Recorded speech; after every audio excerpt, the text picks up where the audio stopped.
வெற்றி வாழ்வு திருச்சபையினுடைய காலை ஆராதனைக்கு வந்திருக்கிற உங்கள் யாவரையும் நம்முடைய ஆண்டவரும் இரட்சகருமாகிய இயேசு கிறிஸ்துவின் நாமத்தினாலே வாழ்த்தி வரவேற்கிறேன். கடந்த ஒரு சில வாரங்களாக நாம் கிருபை, பெருகுகிற கிருபை என்கிற தலைப்பிலே போதனைகளை பார்த்து வருகிறோம். ஒரு வேத பகுதியை நான் வாசிக்கிறேன். அப்போஸ்தலர் நடபடிகள் புஸ்தகம் 4ஆம் அதிகாரம் 33ஆம் வசனத்தை உங்களுக்காக நான் வாசிக்கிறேன். அப்போஸ்தலர் 4ஆம் அதிகாரம் 33ஆம் வசனத்தை வாசிக்கிறேன். கர்த்தராகிய இயேசுவின் உயிர்த்தெழுதலை குறித்து அப்போஸ்தலர்கள் மிகுந்த பலமாய் சாட்சி கொடுத்தார்கள். அவர்கள் எல்லார் மேலும் பூரண கிருபை உண்டாயிருந்தது. பூரண கிருபை, இதுதான் நான் பெருகுகிற கிருபை என்று நான் சொல்லுகிறேன். ஆங்கில வேதாகமத்திலே நாம் வாசிக்கிறோம், and great grace was upon them all. அவர்கள் எல்லார் மேலும் மிகப்பெரிய கிருபை, பூரண கிருபை, அதிகமான கிருபை, பெருகுகிற கிருபை அவர்கள் மேல இருந்தது. எல்லார் மேல இருந்தது. சிறியவர்கள் முதல் பெரியவர்கள் வரைக்கும் கிருபை இருந்தது என்று நாம் வாசிக்கிறோம். இந்த 4ஆம் அதிகாரத்துக்கு உடனே வந்துடல, முதல் அதிகாரத்திலிருந்து சில காரியங்கள்லாம் நடக்குது. இந்த 33ஆம் வசனத்துல கர்த்தராகிய இயேசுவின் உயிர்த்தெழுதலை குறித்து அப்போஸ்தலர்கள் மிகுந்த பலமாய் சாட்சி கொடுத்தார்கள். அப்போஸ்தலர்கள் இயேசு கிறிஸ்துவுடைய உயிர்த்தெழுதலை குறித்து சாட்சி கொடுக்கிறார்கள். என்ன நடக்குது? தூய திருத்துவத்தின் 2ஆம் நபர் ஆகிய ஆண்டவரும் இரட்சகருமாகிய இயேசு கிறிஸ்து இந்த உலகத்தில் மனிதனாக அவதரித்து 33 ஆண்டுகள் வாழ்ந்து 3 ஆண்டுகள் ஊழியம் செய்து மனுவர்க்கத்தினுடைய பாவத்திற்காகவும் சாபத்திற்காகவும் வியாதிகளையும் தம்மால ஏற்றுக்கொண்டு தம்முடைய சரீரத்திலே ஏற்றுக்கொண்டு நமக்காக அவர் மரித்தார். மரித்து அப்படியே போயிடல, அடக்கம் பண்ணப்பட்டார். 3ஆவது நாள் உயிரோடு எழுந்தார். இந்த உயிரோடு எழுந்தாங்க. இந்த உயிரோடு எழுந்ததை குறித்து தான் அப்போஸ்தலர்கள் பலமாய் இந்த இடத்திலே சாட்சி கொடுத்தார்கள் என்று நம் வேதத்திலே வாசிக்கிறோம். அப்போஸ்தலர் 1ஆம் அதிகாரத்தில் நாம் பார்க்கும்பொழுது அவர் உயிரோடு எழுந்து 40 நாட்கள் அநேகருக்கு தம்மை உயிரோடு இருக்கிறவராக காண்பிக்கிறார். அதற்கு பிற்பாடு என்ன நடக்கிறது? அவர் மேலே பரலோகத்துக்கு எடுத்துக் கொள்ளப்படுகிறார். பரம் ஏறுகிறார். 1ஆம் அதிகாரத்தில் இதெல்லாம் நடக்குது. சிஷ்யர்கள்லாம் அண்ணந்து பார்த்து கொண்டு இருக்கிறார்கள். எல்லாரும் பார்த்து கொண்டு இருக்கும்பொழுது அவங்களுடைய கண்களுக்கு முன்பாக அவர் பரலோகத்துக்கு ஏறி போகிறார். 2ஆம் அதிகாரத்திலே நாம் வாசிக்கும் பொழுது 2ஆம் அதிகாரத்தில் நாம் வாசிக்கும் பொழுது என்ன நடக்குதுன்னா, அங்க முதல் அதிகாரத்தில் இயேசு சொல்றாரு, உடனே நீங்க போயிடாதீங்க, நீங்க உன்னதத்திலிருந்து வரும் பலனால் தரிப்பிக்கப்படும் வரைக்கும், பரிசுத்த ஆவியானவரால் நிரப்பப்படும் வரைக்கும் எருசலேமிலே காத்திருங்கள் என்று அப்போஸ்தலர் 1:5 அவர்களுக்கு சொல்றாரு. ஏன் அப்படி சொல்றாருன்னா, இவங்களுக்கு இப்போ ஒரு பெரிய ஒரு வேலையை கொடுக்கிறார், ஒரு பிரதான கட்டளையை கொடுக்கிறார். அந்த கட்டளை என்ன? உலகம் முழுக்க நீங்கள் போய் சகல ஜாதிகளுக்கும் சுவிசேஷத்தை பண்ண வேண்டும். சகல ஜாதிகளுக்கும் சுவிசேஷத்தை பிரசங்கம் பண்ணணும். அப்படி பிரசங்கம் பண்ணி பரிசுத்த ஆவியின் நாமத்தினாலே அவர்களுக்கு ஞான ஸ்நானம் கொடுத்து, நான் உங்களுக்கு கட்டளையிட்ட யாவையும் அவர்கள் கை கொள்ளும்படிக்கு அவர்களுக்கு உபதேசம் பண்ணுங்கள்.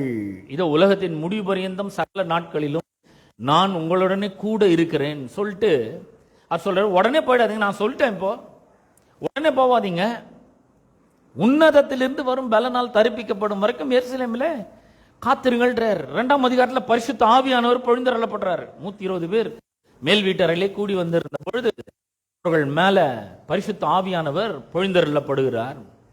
பரிசுத்த ஆவியானவர் பொழிந்தருளப்பட்ட உடனே அவர்கள் பேதுரு எழுந்து நின்று பிரசங்கம் பண்றாரு. பாருங்க, இஸ்ரவேலரே கேளுங்கள் அப்படின்னு சொல்லி பிரசங்கம் பண்றாரு. என்ன பிரசங்கம் பண்றாரு?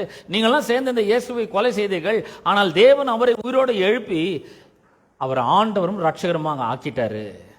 அதற்கு நாங்கெல்லாம் சாட்சிகளா இருக்கோம் பிரசங்கம் பண்ணோன்னு 3000 பேர் ரட்சிக்கப்பட்டாங்க. 3000 பேர் கிறிஸ்தவங்களாங்க. அவர்கள் மாறிவிட்டார்கள். இயேசு கிறிஸ்துவினுடைய உயிர்த்தெழுதலை குறித்து சாட்சி கொடுக்குறாங்க பாருங்க அப்போஸ்தலர்கள். அந்த சாட்சியை கேட்டு ஏராளமான பேர் ரட்சிக்கப்பட்டு வருகிறார்கள். அப்படி ரட்சிக்கப்பட்டு வரும்பொழுது பாத்தீங்களா, எவ்வளவு பேர் பாத்தீங்களா? 3000 பேர் ரட்சிக்கப்படுகிறார்கள். அந்த இடத்துல 3000 பேர் ரட்சிக்கப்பட்ட உடனே 2ஆம் அதிகாரத்தில் அப்படி ரட்சிக்கப்படுறாங்க. 3ஆம் அதிகாரத்தில் பார்த்தீங்கன்னா பெரிய பெரிய அற்புதங்கள்லாம் நடக்குது. எதிர் யாக்கோபு யோவான் எல்லாம் போறாங்க பாருங்க. தேவாலயத்துக்கு போகும்பொழுது அந்த இடத்துல தாய் வயிற்றிலிருந்து சப்பானியை பிறந்த ஒருத்தாங்க பிச்சை கேட்டுக்கொண்டு உட்கார்ந்து இருந்தான். அந்த இடத்துல செல்லுகிறதை அவர்கள் கண்டு என்ன பண்ணிட்டாங்க, அந்த பிச்சைக்காரன் இவங்களிடத்துல ஏதாவது கிடைக்குன்னு சொல்லி அவன் பார்த்தான் பாருங்க. அப்படி பார்த்த பொழுது பேதுரும் யோவானும் அவனை பார்த்து சொல்றாங்க, ஐயா பொன்னும் வெள்ளியும் எங்ககிட்ட இதெல்லாம் ஒண்ணும் கிடையாது, ஆனா எங்ககிட்ட இருக்கிறத நான் உங்களுக்கு தருகிறேன். எங்கிட்ட என்ன இருக்குது? இயேசுவின் நாமம் இருக்குது. இந்த இயேசுவின் நாமத்தில் நீ எழுந்து நடக்க வேண்டும் என்று சொல்றாரு பாருங்க. நசரேயனாகிய இயேசுவின் நாமத்தினால் எழுந்து நட என்று நான் உனக்கு சொல்லுகிறேன். சொன்ன உடனே என்ன பண்ணான், அந்த தப்பானி எழுந்து நடக்க ஆரம்பித்து விட்டான். என்ன மாதிரி ஒரு அற்புதம் நடக்குதுங்க, பயங்கரமான ஒரு பெரிய அற்புதம் நடக்குது. தாயின் வயிற்றிலிருந்து சப்பானியை பிறந்த ஒருத்தன் என்ன பண்ணிட்டான், எழுந்து நடந்துட்டான். எழுந்து நடந்தோன்னா எல்லாரும் அதை பார்க்குறாங்க. ஒரே ஆச்சரியமாயிடுச்சு அவங்களுக்கு. ஆச்சரியமாயிட்டு அவங்க தேவனை ஒரு சிலர் புகழுகிறார்கள், அவரை ஆராதிக்கிறார்கள். வேற சிலர் வேற மாதிரி பிளான் பண்றாங்க. என்ன பண்றாங்க, அப்போஸ்தலர்கள் எல்லாம் மிரட்டுறாங்க, இனிமேல் இந்த நாமத்தை குறித்து என்ன பண்ணக்கூடாது, பேசவே கூடாது அப்படின்னு சொன்ன உடனே அவங்களுக்கு எல்லாருக்கும் ஒரு பயம் வருது. பேசக்கூடாது, இனிமேல் இந்த இயேசுவின் நாமத்தை குறித்து பேசக்கூடாது சொன்ன உடனே, அந்த மாதிரி சொன்ன உடனே இந்த அப்போஸ்தலர்கள் கூடி ஜெபம் பண்றாங்க. அதுதான் 4ஆம் அதிகாரத்தில் நாம் வாசிக்கிறோம்.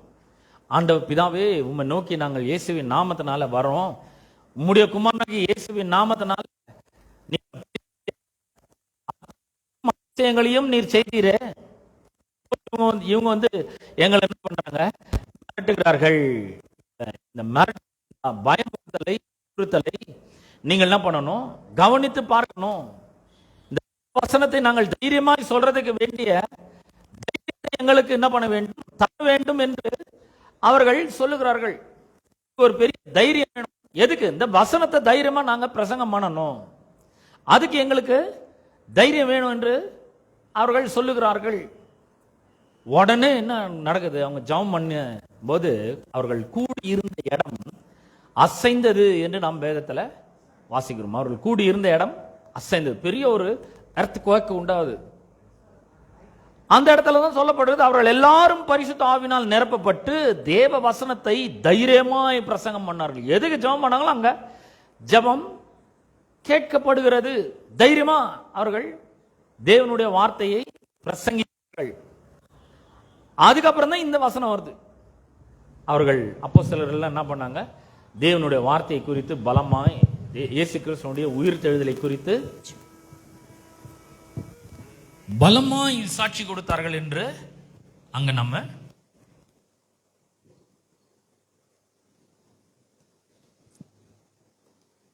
வாசிக்கிறோம். அப்போஸ்தலர் 4:33 நாம வாசிக்கிறோம். பலமாய் சாட்சி கொடுத்தார்கள், அவர்கள் எல்லார் மேலும் பூரண கிருபை உண்டாயிருந்தது. and great grace was upon them all. இந்த கிருபை அவர்கள் எல்லார் மேல இருந்தது. அப்படின்னா என்ன அர்த்தம்? கிருபைனா என்ன? நான் ஏற்கனவே உங்களுக்கு சொன்னேன் இல்லையா, கிருபை அப்படின்னு சொன்னா தேவனுடைய அபிஷேகம் நம்மோடு கூட இருக்குது. கிருபைனா தேவனுடைய வல்லமை நம்மளோட கூட இருக்குது. கிருபைனா தேவனுடைய பிரசன்னம் நம்மோட கூட இருக்கிறது. கிருபைனா தேவனுடைய அனந்த ஞானம் நம்ம கூட இருக்கிறது. கிருபைனா தேவனுடைய அறிவு சாமர்த்தியம் அது நம்ம கூட இருக்கிறது. அது பேர் தான் கிருபை. கிருபை அப்படின்னு சொல்லும்பொழுது தேவனுடைய சப்போர்ட் நமக்கு கிடைக்கிறது தான் கிருபை. தேவனுடைய உதவி நமக்கு கிடைக்கிறது தான், அது பேர் தான் கிருபைன்னு நாம சொல்லுகிறோம். அப்ப கிருபைனா இதெல்லாம் தான். தேவனுடைய அபிஷேகம், தேவனுடைய வல்லமை நம்மோடு கூட இருக்கிறது, தேவனுடைய ஞானம் நம்மோடு இருக்கிறது, தேவனுடைய அறிவு நம்மோடு கூட இருக்குது, தேவனுடைய உதவி நமக்கு கிடைக்குது, தேவனுடைய சப்போர்ட் நமக்கு கிடைக்குது. அவர் காரியங்களை வாய்க்க செய்கிறார். இந்த கிருபை இந்த மக்களுடைய வாழ்க்கையில ஒரு பெரிய வித்தியாசத்தை உண்டு பண்ணுகிறதாக இருக்கிறது. கிருபை என்ன பண்ணுச்சு பாத்தீங்கன்னா, 2ஆம் அதிகாரத்தில் அவ்வளவு பேர் ரட்சிக்கப்படுறாங்க. ரட்சிக்கப்பட்டோன்னு எல்லாரும் சபையில கொண்டு வந்து சேர்க்கப்பட்டார்கள். பாருங்க 47ஆம் வசனத்தை, அப்போஸ்தலர் 2:47 வாசிக்கிறேன். தேவனை துதித்து ஜனங்கள் எல்லாரிடத்திலும் தயவு பெற்றிருந்தார்கள். இந்த கிருபைக்கு இன்னொரு பேரு தயவு. தயவு பெற்றிருந்தார்கள். ரட்சிக்கப்படுகிறவர்களை கர்த்தர் அனுதினமும் சபையிலே சேர்த்து கொண்டு வந்தார். கிருபை மக்களை என்ன பண்ணுகிறது? கொண்டு வருகிறது, சபைக்குள்ள கொண்டு வருகிறது. பிரச்சனையில் இருக்கிற மக்களை, வியாதியில் இருக்கிற மக்களை, குடும்ப சண்டையில் இருக்கிற மக்களை, கடன் தொல்லையில் வாழ்ந்து கொண்டு இருக்கிற மக்களை கிருபை என்ன பண்ணுகிறது? சபைக்குள்ளே கொண்டு வருகிறது. வந்து என்ன பண்ணுது? அவங்களுக்கு தேவனுடைய உதவி வந்து கிடைக்கும்படி செய்கிறது. இந்த கிருபை அவர்களுக்கு தேவனுடைய அனுகூலம், ஒத்தாசை வந்து கிடைக்க ஆரம்பிக்கிறது. தேவனுடைய சப்போர்ட் வந்து கிடைக்குது. வாழ்க்கை கடினமான போய் கொண்டிருக்கிற வாழ்க்கையெல்லாம் நான் அது சுலபமாக ஆகிறது. அப்ப இந்த கிருபை தான் அற்புதங்களை நம்முடைய வாழ்க்கையில கொண்டு வருகிறதா இருக்கிறது. நம்ம முதல்ல பார்த்தோம், நோவா பத்தி பார்த்தோம். மனுஷன் உண்டாக்குனதுக்காக ஆதியாகமம் 6ஆம் அதிகாரத்துல 5ஆம் வசனத்துல நாம் வாசிக்கிறோம். மனுஷனை உண்டாக்குனதற்காக தேவன் மனசாப்படுறாரு. ஏன் மனசாப்படுறாரு? அவனுடைய அக்கிரமம் பெருகி இருந்தது.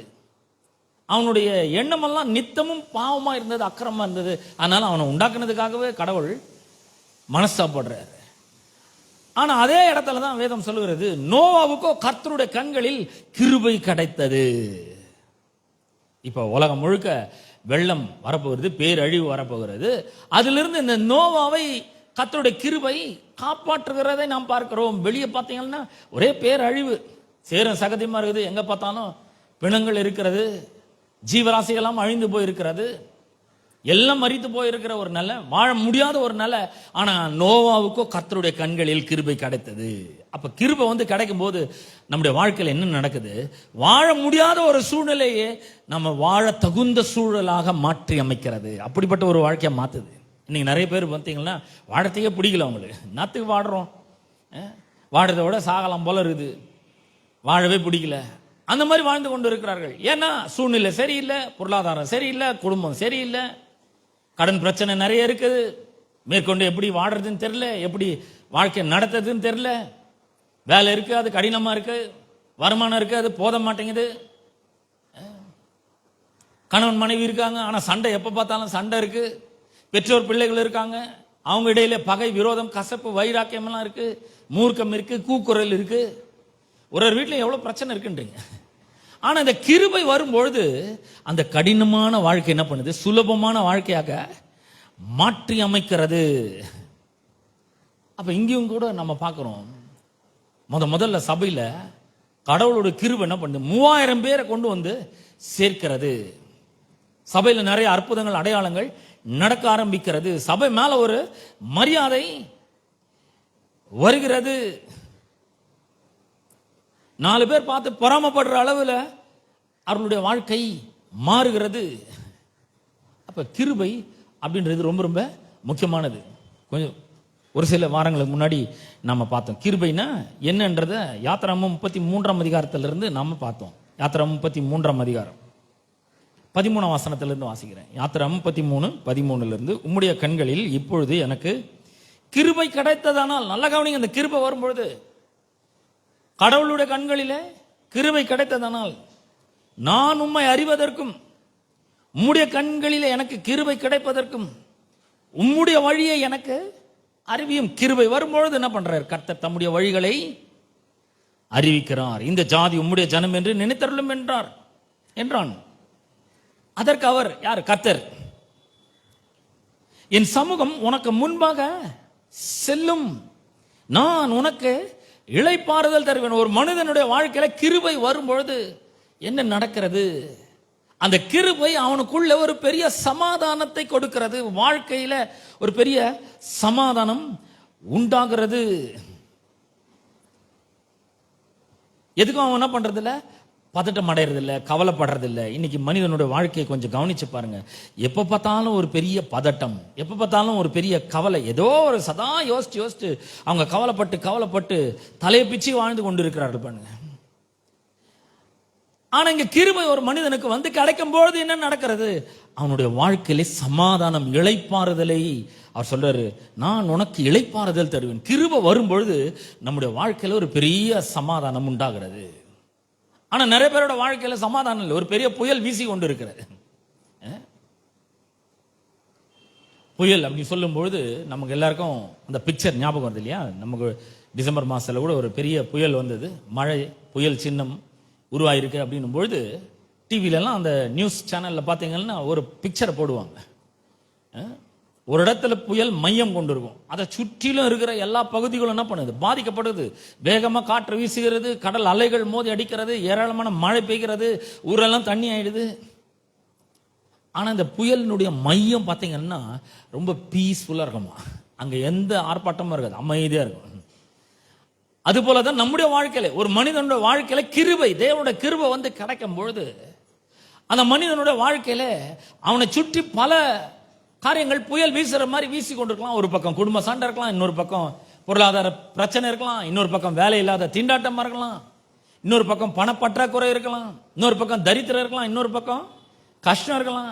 இவ்வளவு புயல்கள் வீசி கொண்டிருந்தாலும் மத்தியில், அதன் மத்தியிலே சமாதானத்தை கர்த்தர் கொடுக்கிறார். ஏன்னா அவர் சொல்ற, கிருபை உனக்கு கிடைச்சிருக்கு, உனக்கு நான் இளைப்பாறுதல் தருவேன், ஒரு சமாதானத்தை தருவேன். அப்ப கிருபை வரும்பொழுது அப்படிப்பட்ட ஒரு சமாதானம் நமக்கு உண்டாகிறது. 15ஆம் வசனத்தை வாசிக்கிறேன். அப்பொழுது அவன் அவரை நோக்கி, உம்முடைய சமூகம் என்னோட கூட செல்லாமற் போனால் எங்களை இவ்விடத்திலிருந்து கொண்டு போகாதிரும். ஆண்டவரே, நீர் வரலன்னா நான் இங்கிருந்து வரவே மாட்டேன். பாருங்க, இந்த நம்முடைய வாழ்க்கை பயணம் அப்படின்றது, நம்முடைய வாழ்க்கையே ஒரு பயணம் மாதிரி, ஒரு டிராவல் மாதிரி, நீண்ட நெடிய பயணமா இருக்கிறது நம்முடைய வாழ்க்கை. இந்த வாழ்க்கை பயணத்துல கடவுள் நம்மோட கூட இல்லாவிட்டால், மோசே சொல்றான், ஆண்டவரே நீர் வரலன்னா நாங்க இங்க இருந்து கிளம்பவே மாட்டோம், எங்களுக்கு வேணாம் ஆண்டவர், நாங்க இங்கே இருந்துடுறோம், நீர் வந்தா நாங்க போறோம். நல்ல கவனிங்க, இந்த உலகத்துல நம்முடைய வாழ்க்கை, ஒரு மனிதனுடைய வாழ்க்கை நீண்ட நெடிய பயணம் மாதிரி இருக்குது. பயணம்னா பிறக்கிறதே ஒரு பெரிய, அங்கிருந்து ஸ்டார்ட் ஆகுது பயணம். தாயின் கருவில் உற்பத்தி ஆகிறோம், அதுக்கப்புறம் 10 மாசத்துல டெலிவரி ஆகுது, ஒரு மனிதன் வந்து பிறக்கிறான். அப்போ அவனுடைய வாழ்க்கை பயணம் இந்த உலகத்துல ஆரம்பிக்கிறது. சாப்பாடு வேணும், தண்ணி வேணும், நல்ல கவனிப்பு வேணும், நல்ல சூழ்நிலை வேண்டும், குடும்ப சூழல் உருவாகணும், நல்ல தாய் இருக்கணும், நல்ல தகப்பன் இருக்கணும், அதுக்கப்புறம் பாத்தீங்கன்னா நல்ல ஸ்கூல் கிடைக்கணும், அப்புறம் நல்லா படிக்கணும். எவ்வளவு வேலை இருக்குது பாருங்க. நல்லா படிச்சா மட்டும் போதாது, எந்த படிப்பை படிக்கணும்ன்றதை சூஸ் பண்ணணும். படிப்பை சூஸ் பண்றது ஒரு பெரிய விஷயம்னா, கொஞ்சம் வளர்ந்து பெருசான பிறகு எல்லாம் படிச்சு முடிச்சு வேலையை தேடணும். அது எவ்வளவு பெரிய ஒரு காரியம் பாருங்க. வேலை எல்லாம் கிடைச்ச பிறகு என்ன பண்ணணும்? பொண்ணை தேடணும், இல்ல மாப்பிள்ளையை தேடணும். அது எவ்வளவு பெரிய ஒரு காரியம். கரெக்டா சூஸ் பண்ணலாம், வாழ்க்கையை போச்சு, அவ்வளவுதான். நிறைய பேர் வாழ்க்கையில சரியான ஒரு தெரிந்தெடுத்தல பண்ணலன்னா அவங்க வாழ்க்கையே போயிடுது, அவ்வளவுதான். வாழ்க்கை பயணமே மொத்தம் கஷ்டமான பயணம் ஆயிடுது. அந்த பிரயாணமே ரொம்ப மோசமான ஒரு பிரயாணமாக மாறிவிடுகிறது. அப்ப நல்ல வாழ்க்கை துணையை தெரிந்தெடுக்க வேண்டும். நம்ம நல்ல ஒரு செழிப்பா வாழணும், ஆசீர்வாதமா வாழணும், கடன் இல்லாம வாழணும், வாழ்க்கை பூரா கர்த்தர் நம்மோட கூட வரணும். அப்பதான் வாழ்க்கை நல்லா இருக்கும் பாருங்க. மோசே சொல்றான், ஆண்டவரே நீர் மட்டும் எங்களோட வரலன்னா எங்கிருந்து நாங்க கிளம்ப மாட்டோம், நீர் வேண்டும் ஆண்டவரே. இந்த வாழ்க்கை பிரயாணத்தை நம்ம வெற்றிகரமாக வாழ்ந்து முடிக்கணும் அப்படின்னு சொன்னா நீர் எங்களோடு கூட வரணும். 16ஆம் வசனத்தை, எனக்கும் உமது ஜனங்களுக்கும் உம்முடைய கண்களிலே கிருபை கிடைத்தது என்பது எதனால் அறியப்படும். ஒரு மனிதனோட வாழ்க்கையில கிருபை வந்து கிடைச்சிருக்குது அப்படின்றது எதனால் அறியப்படும்னா, நீர் எங்களோடு வருவதனால் அல்லவா. நீர் எங்களோட வருவதனால. இப்படியே பூமியில் உள்ள ஜனங்கள் எல்லாரிலும் நானும் உம்முடைய ஜனங்களும் விசேஷித்தவர்கள் என்று விளங்கும் என்றான். 17ஆம் வசனம், அப்பொழுது கர்த்தர் மோசேயை நோக்கி, நீ சொன்ன இந்த வார்த்தையின்படியே செய்வேன், என் கண்களில் உனக்கு கிருபை கிடைத்தது, உன்னை பேர் சொல்லி அழைத்து அறிந்திருக்கிறேன் என்றார். நான் சொல்றாரு, என் கண்ணில் உனக்கு கிருபை கிடைச்சது. நான் சொல்றேன், இன்னைக்கு வந்து இருக்கிற ஒவ்வொருவர் மேலும் கடவுளுடைய கிருபை இருக்கிறார். அது என்ன பண்ணுது? வாழ்க்கையை சுலபமாக்குது, கடினமான பகுதிகளை ஈஸியாக மாற்றுகிறது, கவலைப்படாம இருக்கிறது, சமாதானம் தருவேன்னு சொல்றாரு பாத்தீங்களா. கவலைப்படாம இருக்குது, குழம்பி போகாம இருக்கிறது, வாழ்க்கையில பாரத்தை சுமக்காம இருக்கிறது, பதட்டம் அடையாமல் இருக்குது, தலையை பிச்சுக்காம இருப்பது, இதுதான் கிருபை. அப்ப இந்த கிருபையை தேவன் என்ன பண்றாரு? நம் ஒவ்வொருவருக்கும் அளிக்கிறார். இந்த 33ஆம் வசனத்துல 2 காரியங்களை பார்க்கணும். ஒன்னு, இயேசு கிறிஸ்துவினுடைய உயிர்த்தெழுதலை குறித்து அவர்கள் சீஷர்கள் பலமாய் சாட்சி கொடுத்தார்கள். 2வது, எல்லார் மேலும் பூரண கிருபை, great grace was upon them all, எல்லார் மேலும் பூரண கிருபை உண்டாயிருந்தது. அப்ப பாருங்க, கிருபை அதிகமாக வேண்டும் என்று நாம் விசுவாசிக்க வேண்டும். இந்த கிருபையை நாம் அதிகப்படுத்திக் கொள்ள முடியும். நிறைய இடங்கள்ல நம்ம அதை குறித்து பார்க்கிறோம். பாருங்க, இந்த கொஞ்சம் கிருபை இருக்கும் பொழுது, கடவுளுடைய கிருபை கொஞ்சமா நம்ம கிட்ட வந்து கிடைக்கும் பொழுது, அவர் ஓரளவுக்கு கிருபை கொடுத்திருக்கிறாரு. ரட்சிக்கப்படும் பொழுது கிருபை கொடுத்திருக்கிறாரு.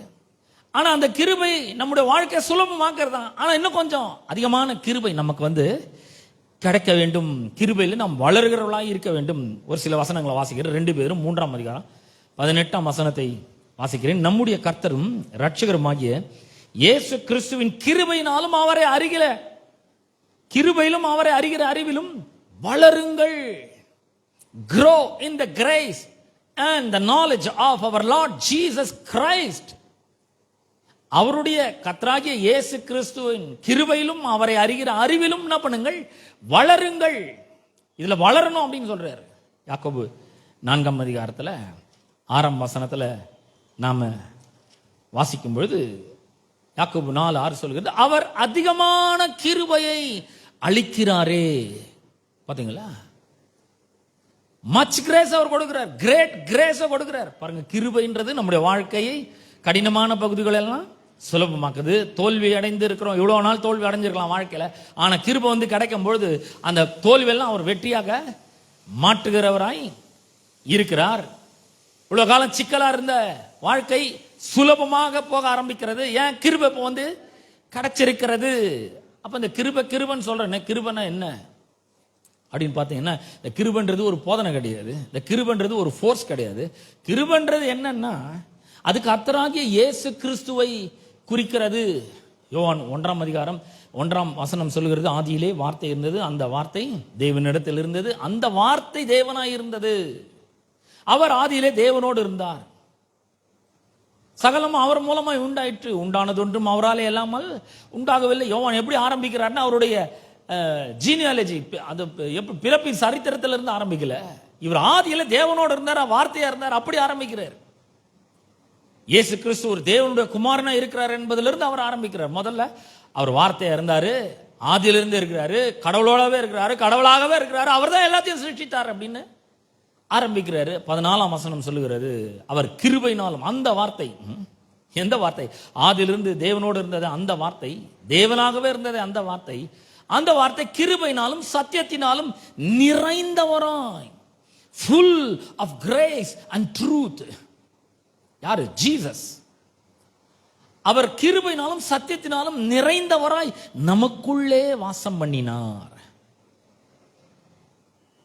அவருடைய மகிமையை நாம் கண்ணார கண்டோம். அது நம்முடைய பிதாவாகிய தேவனுடைய மகிமைக்கு ஒத்த மகிமையானதாகவே இருந்தது. 16ஆம் வசனம் சொல்கிறது, யோவான் 1:16, அவருடைய பரிபூரணத்தினால் நாம் எல்லாரும், நல்ல கவனிங்க, நாம் எல்லாரும் கிருபையின் மேல் கிருபை பெற்றோம். கிருபையின் மேல் கிருபை என்ன? லேயர் லேயரா கிருபையை கர்த்தர் நம்ம மேல வச்சிருக்கிறார். கிருபை பெற்றிருக்கிறோம். we have received the grace of God. அந்த கிருபையை நாம பெற்றிருக்கிறோம். இந்த கிருபை இப்பொழுது நம்ம இடத்துல இருக்கிறது. இந்த கிருபைனா யாரு? இயேசு கிறிஸ்து. அவர் எங்க இருக்கிறார்? நம்மோட கூட இருக்கிறார். இப்ப கிருபை என்னன்னா, ஆண்டவராகிய இயேசு கிறிஸ்து நம்மோட கூட இருக்கிறது. யாத்ரா 33ஆம் அதிகாரத்தில் மாசம் இல்லையா, my presence shall go with you. என்னுடைய சமூகம் உன்னோடு கூட உனக்கு முன்பாக செல்லும் அப்படின்னு அர்த்தம். நானே உன் கூட இருக்கிறேன் அப்படின்றது.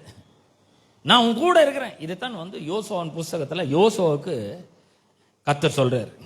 யோசுவா புஸ்தகம் 1ஆம் அதிகாரத்துக்கு திருப்போம். யோசுவாவிலும் இதே காரியத்தை தான் நாம வாசிக்கிறோம். யோசுவா 1ஆம் அதிகாரம்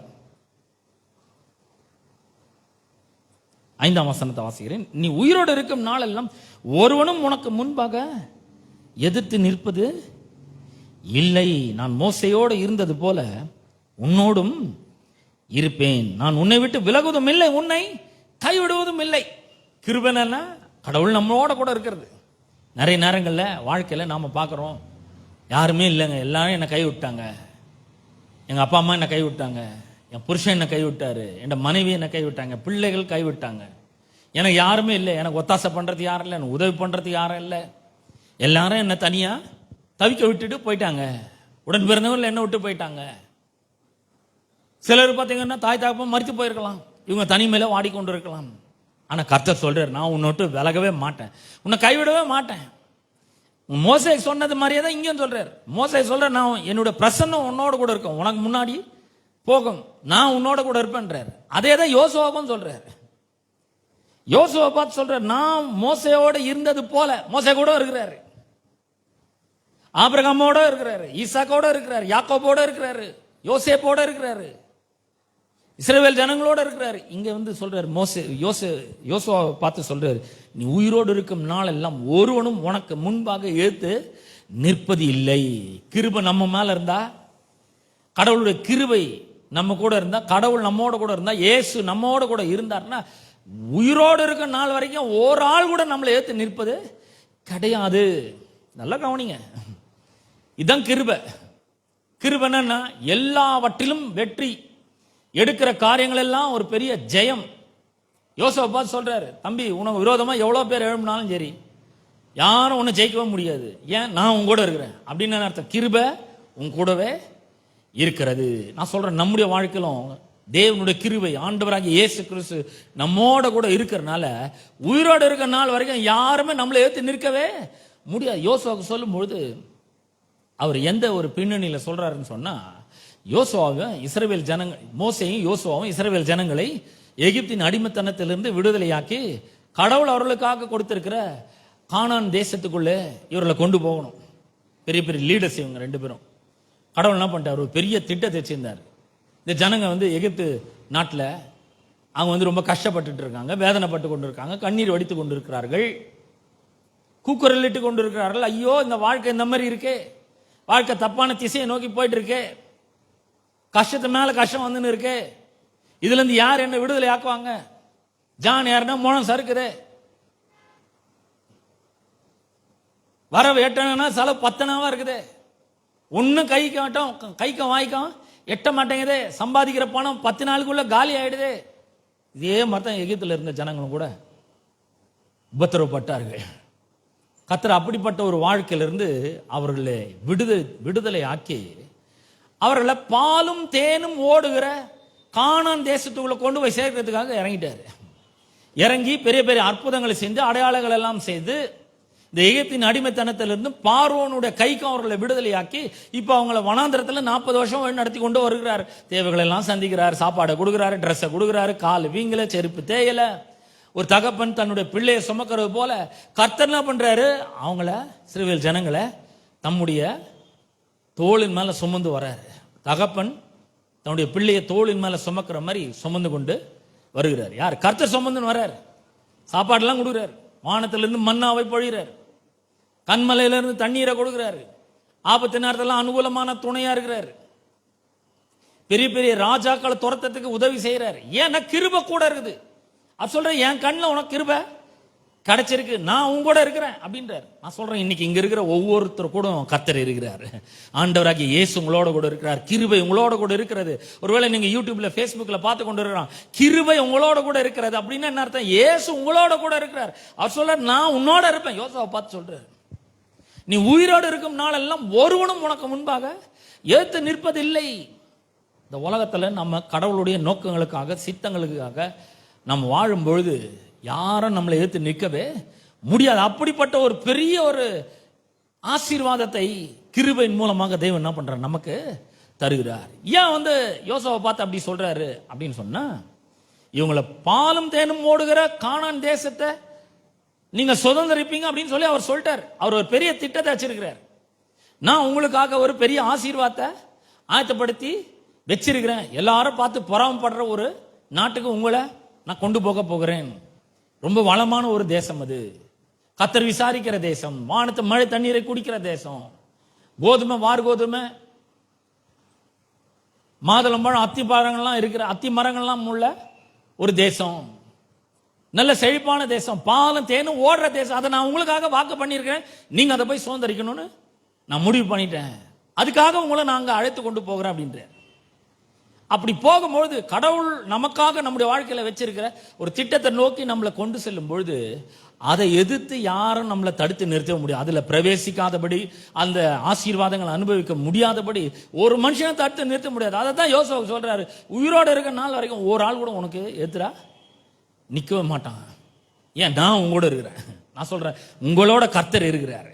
வாழ்க்கையில கடவுள் உங்களுக்காக கல்வாரி சிலுவையிலே தம்முடைய குமாரனாகிய இயேசு கிறிஸ்துவின் மூலமாக கிருபையாக இலவசமாக ஏராளமான ஆசீர்வாதங்களை ஆயத்தப்படுத்தி வச்சுக்கிறாரு. பாவம் மன்னிப்பு அந்த ஆசீர்வாதத்துல ஒண்ணு, ரட்சிப்பு அந்த ஆசீர்வாதத்துல இன்னொன்னு, அக்கிரமங்களை எல்லாம் மன்னிச்சுக்கிறார், பாவங்களை எல்லாம் மன்னித்து இருக்கிறார், சாபங்களை எல்லாம் நீக்கி இருக்கிறாரு, வியாதிகள் எல்லாம் அவர் தம்முடைய சரீரத்துல சுமந்து தீர்த்துறார், நம்முடைய தரித்திரத்தை எல்லாம் அவர் ஒண்ணு இல்லாம ஆக்கி நம்மளை அவருடைய தரித்திரத்தினால ஐஸ்வர்யான்கள் ஆக்கி இருக்கிறார். இதெல்லாம் கடவுள் நம்மளுக்காக கிருபையாக இலவசமாக ஆயத்தப்படுத்தி வச்சிருக்கிறார். இப்ப நாம அதை போய் அடையணும், அதை சுதந்திரிக்கணும், அந்த சுகத்தை பெற்றுக்கொள்ளணும், ரட்சிப்பை பெற்றுக்கொள்ளணும், பாவம் மன்னிப்பை நாம் போய் அடையணும், சரீர சுகத்தை அடையணும், பொருளாதார மீட்பை நாம் அடையணும், பொருளாதார ஆசீர்வாதத்திலே செழிப்பினும் வாழணும்னா அதுல போய் சேர்றதுக்கு, அதை நம்ம பெற்றுக்கொள்றதுக்கு இந்த உலகத்துல ஒரு ஆளும் நமக்கு எதிராக நிற்கவே முடியாது, தடுக்கவும் முடியாது. உங்களுடைய முன்னேற்றத்தை, உங்களுடைய வளர்ச்சியை, உங்களுடைய பெருக்கத்தை, உங்களுடைய ஆசீர்வாதத்தை ஒரு ஆளாலும் தடுக்கவே முடியும். அவர் சொல்றாரு, நான் உங்க கூட இருக்கிறேன், நான் பத்திரமா அந்த நான் வாக்கு பண்ணப்பட்ட தேசத்துல கொண்டு போய் சேர்க்கிறேன், சுகத்தை உனக்காக ஆயத்தப்படுத்தி வைக்கிறேன். சுகத்துல நீ போய் அந்த சுகத்தை பெற்று அனுபவிக்கிறத யாரும் தடுக்க முடியாது. யாரும் விரோதமா எழுந்து நின்று அதை உனக்கு சுகம் கிடையாது, சுகத்துல பிரவேசிக்க முடியாது அப்படின்னு சொல்ல முடியாது. நான் உங்க கூட இருக்கிறேன். அன்னைக்கு யோசுவாவுக்கும் இஸ்ரவேல் ஜனங்களுக்கும் தேவன் வாக்குத்தத்தம் பண்ணப்பட்ட தேசத்தை சுதந்திரிப்பதற்காக இதை சொல்றாரு. யாரும் உன்னை தடுத்து நிறுத்த முடியாது. ஆசீர்வாதத்தில் நுழையிறத, தெய்வீக சுகத்துல வாழறத ஒரு மனுஷனாலும் தடுத்து நிறுத்த முடியாது. ஏன்னா நான் உங்களோட இருக்கிறேன் அப்படின்றாரு. யோசுவா 1ஆம் அதிகாரம் 8ஆம் வசனத்தை வாசிங்க. இந்த நியாயப்பிரமாண புஸ்தகம் உன் வாயை விட்டு பிரியாதிருப்பதாக இதில் எழுதியிருக்கும்படி எல்லாம் செய்ய நீ கவனமா இருக்கும்படி இரவும் பகலும் இதையே தியானித்துக் கொண்டிருப்பாயாக. அப்பொழுது நீ உன் வழியை வாய்க்க பண்ணுவாய், புத்திமானாய் நடந்து கொள்ளுவாய், உனக்கு நல்ல வெற்றி உண்டாகும், செழிப்பு உண்டாகுன்றாரு. எல்லாம் ரெடி பண்ணி வச்சுக்கிறேன்பா, நீ எழுந்து கிளம்புன்றார்.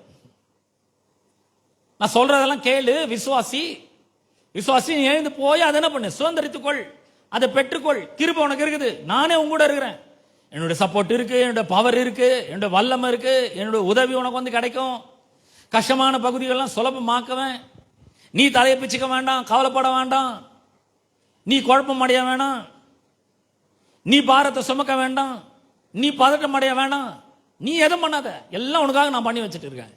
நீ என்ன பண்ணு, நான் இதெல்லாம் உனக்கு சம்பாதிச்சு வச்சுக்கிறேன்னு சொல்றேன்ல, அதை நீ என்ன பண்ணு, பெற்று அனுபவி, ரிசீவ் பண்ணிக்கோ, என்ஜாய் பண்ணிக்கோ அப்படின்ற. ரிசீவ் பண்ணி என்ஜாய் பண்றது கஷ்டமா இல்ல, ரொம்ப சுலபம். அது சொல்ற ரிசீவ் பண்ணிக்கோ, அவ்வளவுதான். எல்லாம் உனது, உனக்காக தான் நான் எல்லாத்தையும் வச்சிருக்கேன் அப்படிங்கிறாரு. அது மட்டும் இல்ல, இத பெற்று அனுபவிக்கிறது நானே உங்களோட இருக்கிறேன், என் வழியை உனக்கு அறிவிக்கிறேன், வாழ்க்கையை சுலபமாக்குறேன். அப்ப இந்த கிருபை நம்மளோட கூட இருக்குது அப்படின் பொழுது ஆண்டவராகிய இயேசு கிறிஸ்து நம்மோடு கூட இருக்கிறார் என்று அர்த்தம். அப்ப பாருங்க, யோசுவாவுக்கு அவர் சொன்னது மட்டும் இல்ல, திரும்ப திரும்ப அவர் சொல்லிட்டே இருக்கிறார். உபாகமம் 7ஆம் அதிகாரம் 24ஆம் வசனத்தை உங்களுக்காக நான் வாசிக்கிறேன். உபாகமம் 7:24 வாசிக்கிறேன். அவர்களுடைய ராஜாக்களை உன் கையில் ஒப்பு கொடுப்பார், அவர்கள் பேர் வானத்தின் கீழ் இராதபடிக்கு அவர்களை சங்கரிக்க கடவாய். நீ அவர்களை சங்கரித்து தீர் மட்டும் ஒருவரும் உனக்கு எதிர்த்து நிற்க மாட்டார்கள்.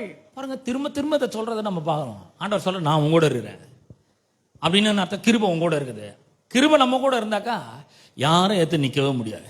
நம்ம நினைச்சுக்கிறோம் நமக்கு மேலே இருக்கிறவங்க, நம்முடைய பாஸ், நம்முடைய மேனேஜர், இவங்கெல்லாம் ரொம்ப பொல்லாதவங்க, ரொம்ப மோசமானவங்க, அவங்களுக்கு பவர் இருக்கு, அவங்களுக்கு இது இருக்கு அது இருக்கு, அதனால தான் நம்மளை போட்டு ஒடுக்குறாங்க, நம்மளை எதிர்க்கிறாங்க, காரணம் இல்லாமல் பகைக்கிறாங்க, இப்படி சொல்லிட்டு இருக்கோம். இல்லைங்க, நம்ம கூட என்ன இருக்குதுன்னு தெரிஞ்சுக்கினா இதெல்லாம் ஜெயிக்கிறது ரொம்ப சுலபம்.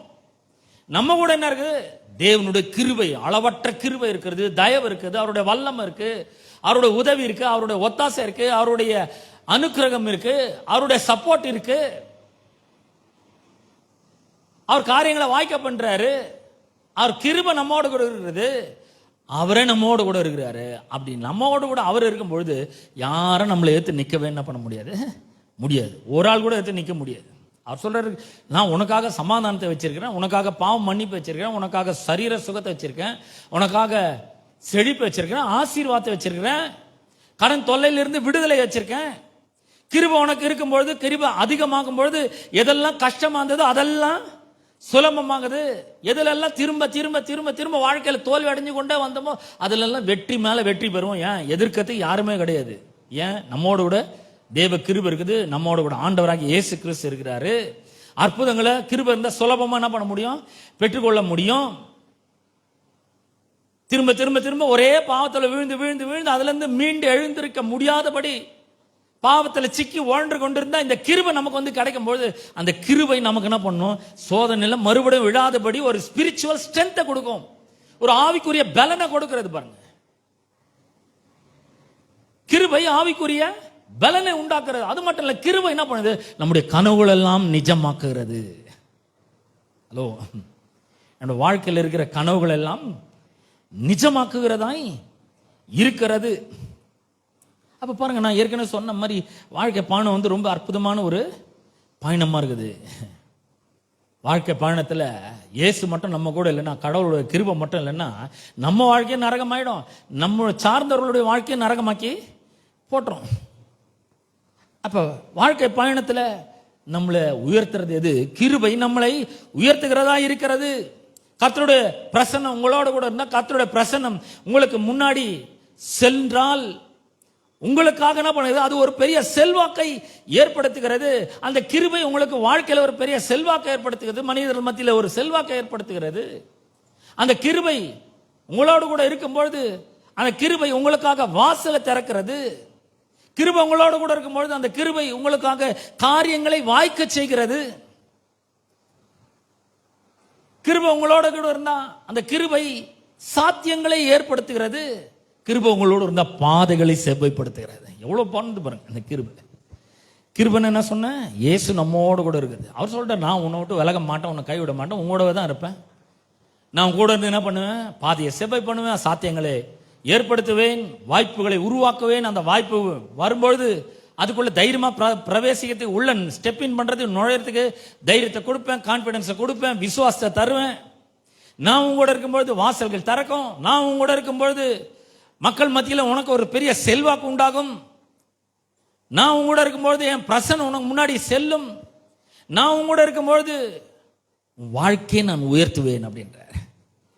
அப்ப பாருங்க, கர்த்தர் கிருபை நம்மோடு கூட இருக்கும் பொழுது இவ்வளவு காரியங்கள் நமக்கு நடைபெறுகிறது. அது மட்டும் இல்ல, சமாதானமும் நமக்கு வந்து கிடைக்கிறதா இருக்கிறது. உபாகமம் 11 25 வசனத்தை வாசிக்கிறேன். உபாகமம் 11:25 வாசிக்கிறேன். உங்கள் முன் ஒருவரும் ஏத்து நிற்பதில்லை. நல்ல கவனிங்க, திரும்ப திரும்ப அதான் சொல்றாரு. ஆண்டவராகிய இயேசு கிறிஸ்து நம்மோடு கூட இருக்கும் பொழுது யாரும் நம்மளை எடுத்து என்ன பண்ண முடியாது? நிற்கவே முடியாது. அப்ப இவர் வெறும் யோசுவாவுக்கு மட்டும் சொல்றாரா? இல்லைங்க, நிறைய பேருக்கு அவர் சொல்றாரு. எவ்வளவு பேருக்கு சொல்றாரு பாருங்க. ஆதியாகமம் 26 3 வசனத்தை உங்களுக்காக நான் வாசிக்க போறேன். ஆதியாகமம் 26 3 வசனத்தை வாசிக்கிறேன். இந்த தேசத்திலே வாசம் பண்ணு. யாருக்கு? கர்த்தர் ஈசாக்க பார்த்து சொல்றார், இந்த தேசத்திலே வாசம் பண்ணு, நான் உன்னோட கூட இருந்து உன்னை ஆசீர்வதிப்பேன். பாருங்க, கிருபை நம்மோட கூட இருக்கும்போது என்ன பண்ணுது? வாழ்க்கை ஆசீர்வதிக்கப்படுது. கஷ்டம் கிடையாது வாழ்க்கையில, கஷ்டம் இல்லை, ஆசீர்வாதம் உண்டாகிறது. கிருபை நம்ம கூட இருக்கிறார். அவர் சொல்றார், நான் உங்க கூட இருக்கிறேன். எந்த தேசத்துல? பஞ்ச தேசத்துல. 1 வசனம் சொல்லுது, ஆபிரகாமின் நாட்டில் உண்டான பஞ்சத்தை பார்க்கலும் பஞ்சத்தை அல்லாமல் பின்னும் ஒரு பஞ்சம் தேசத்துல உண்டாச்சு. ஈசாக்கு அந்த தேசத்துல வாழ்ந்து கொண்டுறான். ஊரெல்லாம் பஞ்சம், தண்ணி இல்ல, தண்ணிக்கு ஒரே கஷ்டம். பயிரெல்லாம் ஒரு விளைச்சலை தர மாட்டேங்குது, நிலத்துல எந்த ஒரு விளைச்சலும் இல்லை, அறுவடை இல்லை, பணம் இல்லை கையில. ஊர் உலகத்துல மொத்தம் இந்த மாதிரி இருக்குது. ஆனா கர்த்தர் சொல்றாரு ஈசாக்கை பார்த்து, நீ எங்கேயும் போகாத, இங்கே இரு, இந்த தேசத்துல வாசம் பண்ணு, நான் உன்னோட கூட இருந்து உன்னை என்ன பண்ணுவேன், ஆசீர்வதிப்பேன். பாருங்க, கடவுள் நம்மோடு கூட இருக்கும்போது, ஆண்டவராகிய இயேசு கிறிஸ்து நம்மோடு கூட இருக்கும்பொழுது, கிருபை, தேவனுடைய கிருபை நம்மோடு கூட இருக்கும்பொழுது நம்முடைய வாழ்க்கை ஆசீர்வதிக்கப்படுகிறது. சொல்ற, நான் உன்னை ஆசீர்வதிப்பேன், நான் உனக்கும் உன் சந்ததிக்கும் இந்த தேசங்கள் யாவையும் தந்து உன் தகப்பனாகிய ஆபிரகாமுக்கு நான் இட்ட ஆணையை நிறைவேற்றுவே. என்னெல்லாம் சொல்லிக்கிறேன் அதெல்லாம் கண்டிப்பா செய்வேன், நான் உன் கூட இருக்கிறேன் அப்படின்ற அற்புதமான ஒரு வாழ்க்கை. பாருங்க, நான் சொல்றேன், கடவுள் கூட இருந்தா போதுங்க, நம்மோடு கூட இருந்தா போதும், வேற யாரும் நம்ம கூட இருக்கணும்னு அவசியமே கிடையாது. நாம பண்றோம், ஐயோ மனைவி இல்லைங்க, ஒரு புருஷன் நம்ம கூட இல்லையே, பிள்ளைங்க இல்லையே, தனியா இருக்கிறேன்னு, என்னை எல்லாரும் விட்டு போயிட்டாங்க, இப்படியே நினைக்கிறோம். ஆனா ஆண்டவர் சொல்ல, நான் உங்க கூட இருக்கிறேன்பா, உன்னை ஆசீர்வதிக்கிறேன், யாரும் உன்னை எதிர்த்து நிற்கவே மாட்டாங்க, என் பிரசன்னம் உனக்கு முன்னாடி போகும், வாசலை திறக்கும், வழிகளை உண்டாக்கும், பாதைகளை சேவைப்படுத்தும், சாத்தியங்களை ஏற்படுத்தும், மக்கள் மத்தியில் உனக்கு செல்வாக்கு உண்டாகும். பயப்படாத, கலங்காத, திகையாத, நான் உங்க கூட இருக்கிறேன், உனக்கு வழியை நான் சொல்றேன், எப்படி ஜெயிக்கிறதுன்னு நான் சொல்றேன், எப்படி மேல வர்றதுன்னு நான் சொல்றேன், நான் உங்க கூட இருக்கிறேன்றார். சொல்ற, நான் உங்க கூட இருக்கிறேன். ஆதியாகமம் 31ஆம் அதிகாரம், ஆதியாகமம் 31ஆம் அதிகாரம் 3ஆம் வசனத்தை, கர்த்தர் யாக்கோபை நோக்கி, உன் பிதாக்களுடைய தேசத்திற்கும் உன் இனத்தாரிடத்திற்கும் நீ திரும்பி போ, நான் உன்னோட கூட இருப்பேன். எல்லாரையும் பார்த்தா தான் சொல்றாரு, நான் இருக்கிறேன் உன் கூட, பயப்படாத, கவலைப்படாத, பதட்டம் அடையாத, குழம்பி போயிடாத, வாழ்க்கையை சிக்கலாக்கிடாத, நான் உன் கூட இருக்கிறேன். யாக்கோபை பார்த்து சொல்றாரு, ஈசாக்கை பார்த்து சொல்றாரு, நான் உன் கூட இருக்கிறேன், பயப்படாத, தலையை பிச்சுக்காத, பதட்டம் அடையாத, கவலைப்படாத. நமக்கு பார்த்தீங்கன்னா ஒரு நாள்ல 1008 கவலை வருது. இதுக்கு என்ன பண்றது, அதுக்கு என்ன பண்றது, பணத்துக்கு என்ன பண்றது, இஎம்ஐ எப்படி கட்டுறது, கரண்ட் பில் எப்படி கட்டுறது, எவ்வளோ கவலைன்றீங்க. ஐயோ என் பிள்ளைங்களை நினைச்சாதாங்க எனக்கு ரொம்ப கவலையா இருக்குது. நான் சொல்றேன், கடவுள் தொட முடியாத தொலைவுக்கு அவர்கள் போகவே முடியாது. எவ்வளோ தூரம் போன அவங்க மேல கிருபையை பேசுங்க, அவங்க மேல தேவனுடைய இரக்கத்தை பேசுங்க, அவங்க மேல தேவனுடைய வல்லமையை பேசுங்க, அவங்கள ஆசீர்வதிங்க. இதைத்தான் நம்ம செய்ய தவறுகிறோம். நம்மோடு கூட கிருபை இருக்கும்போது நம்முடைய வார்த்தைகள் ரொம்ப பிரமாதமா வரணும். நம்ம என்ன பண்றோம், பிள்ளைகள் ஏதாவது ஒரு கிறுக்குத்தனம் பண்ணும்போது, பிள்ளைகள் ஏதாவது ஒரு தவறை பண்ணும்போது, இதெல்லாம் உருப்படுமா அப்படி சொல்றோம். இதெல்லாம் எங்க பழைக்க போகுது, இது நான் இருக்கிற வரைக்கும் எல்லாம் பார்த்துப்பேன், நான் போன பிறகு என்ன பண்ண போதோ தெரியல. நீங்க போனாங்க, கடவுள் கூட இருக்கிறார், கிருபை இருக்குது, கூட சாத்தியங்களை உருவாக்குகிறது, வழிகளை திறக்கிறது, வாசல்களை உருவாக்குறது, தேவனோட சப்போர்ட் கிடைக்குது, தேவனுடைய உதவிகள் கிடைக்குது. சொல்ற, நான் கூட இருக்கிற, கவலைப்படாதுன்றாரு. அப்ப பிள்ளைகள் என்ன பண்ணாங்க, கண்டிக்கவே கூடாதுன்னு கண்டிக்கலாம், தாராளமா கண்டிக்கலாம். கொஞ்சம் டைம் கொடுங்க, அவங்க மேல ஆசீர்வாதமான வார்த்தையை கூறுங்க. பிள்ளைகள் எப்படி இருப்பாங்கன்னு பைபிள்ல சொல்லிக்குதோ அதை சொல்லுங்க. என் பிள்ளைகள் பந்திய சுற்றிலும் ஒலிவ மர கன்றுகளை போல இருப்பார்கள் சொல்லுங்க. என் பிள்ளைகளோட சமாதானம் பெரிதா இருக்கும் சொல்லுங்க. உங்களுக்கு தெரியாதுங்க, எந்நேரம் பொழுதன்னைக்கு அந்த மொபைலையே பார்த்து நிறுதுங்க. எதுனா கேட்டா ஒரே கத்துதுங்க, ஒரு தண்ணி கேட்டா கொடுக்க மாட்டேங்குதுங்க. என்ன பண்ண சொல்றீங்க? இந்த மாதிரி பிள்ளைங்க எங்க உருப்படும்? இது போற இடத்துல என்ன கஷ்டப்பட போதும். இப்படி எல்லாம் பேசினா எப்படி?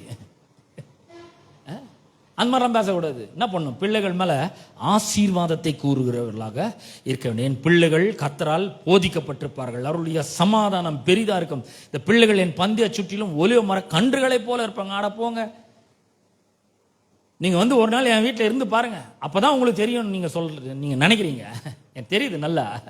ஆனா நான் உங்க வீட்டில் இருக்க வேண்டிய அவசியம் கிடையாது. ஏன்னா எல்லாருக்கும் நேரடி சோதனை தான் மனுஷனுக்கு வருது. ஆனால் நான் உங்க வீட்டில் இருக்கணும்னு அவசியமே கிடையாது. எனக்கு தெரியும். அது எப்படி தெரியும்லாம் கேட்கக்கூடாது, தெரியும், அவ்வளவுதான். அப்ப பிள்ளைகளை மேல என்ன பண்ணணும், ஆசீர்வாதத்தை கூறுகிறவர்களாக இருக்க வேண்டும்.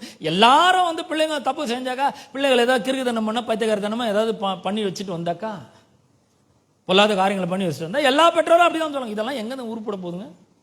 நான் சொல்றேன், எழுதி வச்சுங்க. இதெல்லாம் உருப்படாது, கெட்டு சீரழிஞ்சு தான் போகும். வாழ்க்கை நல்லாவே இருக்க போகுது கிடையாது. போற இடத்துல அவமானப்பட்டு தான் நிற்கும். இப்படிலாம் பேசவே கூட இருப்பாங்க. அதெல்லாம் பேசுறதை விட்டுட்டு கடவுள் நம்முடைய பிள்ளைகளை பற்றி என்ன சொல்லி இருக்கிறாரோ அதை பேசுகிறவர்களா இருக்கணும். அங்கதான் நமக்கு ஒரு பெரிய ட்விஸ்ட் இருக்கு. நம்மளும் என்ன பண்றோம், மற்ற மக்களை போலவே பேச ஆரம்பிச்சிடறோம். இந்த புள்ள சரி கிடையாது, அந்த புள்ள சரி கிடையாது, எந்த புள்ளையும் சரி கிடையாது, எதுவுமே கஞ்சி ஊத்த போறது கிடையாது. இதெல்லாம் எல்லா வீட்டிலும் நடக்குது பாருங்க. நான் இதுங்களை கஷ்டப்பட்டு வேலை செஞ்சு படிக்க வச்சு ஒரு வேலையை வாங்கி கொடுத்து ஆளாக்கி வச்சாக்கா ஏதோ கடைசி காலத்தில் கஞ்சி ஊத்தோன்னு பார்த்தாங்க. இதெல்லாம் எங்க எனக்கு கஞ்சி ஊத்த போகுது, எப்படி பொறுக்கித்தனம் பண்ணி சுற்றி நிறுத்து பாருங்க. இப்படி நம்ம பிள்ளைங்களை பற்றி பேசுறது இல்லைங்க. பிள்ளைகள் கர்த்தரால் வரும் சுதந்திரம், கர்த்தர் நம்மகிட்ட கொடுத்துக்கிறாரு. கர்ப்பத்தின் கனி அவரால் கிடைக்கும் பலன். இந்த பிள்ளைகள் கர்த்தரிடத்திலிருந்து வந்தவங்கள மாதிரி நாம பார்க்க வேண்டும். இந்த பிள்ளைகள் நம்முடைய பிள்ளைகள். நாம் அவர்கள் மேல் என்ன பண்ணணும், ஆசீர்வாதத்தை மட்டும் தான் கூறணும்.